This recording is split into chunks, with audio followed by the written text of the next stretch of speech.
नमस्कार दोस्तों, जैसा कि देख रहे हैं अभी हम लोग नाव चलाने जा रहे हैं। और ये जो नाव है हम लोग की पहचान है निषाद मल्ला केवट लोग का। और इस नाव से हम लोग का बहुत लोग का रोजी रोटी चलता है। और देखिए हम किस तरह इसको चलाते हैं और अपनी कला को दिखाते हैं। जय निषाद राज।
कैसन भइल बा हलिया, बढ़ता बेचैनी दादा, मुश्किल भइल बा जीना।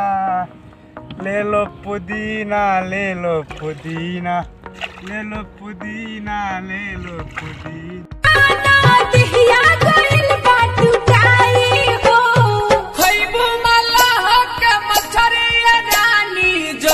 तू हाली गटाई हो ना दिया गइल बाटू टाई हो, खइबू मल्लाह के मछरिया रानी, जइबू तू हाली गटाई हो। दोस्तों जैसा कि आप लोग देखे थे, हम लोग खूब मस्ती किए हैं और मस्ती कर रहे हैं नाव में। यही नाव हम लोग की पहचान है और मज़ा आया चला के।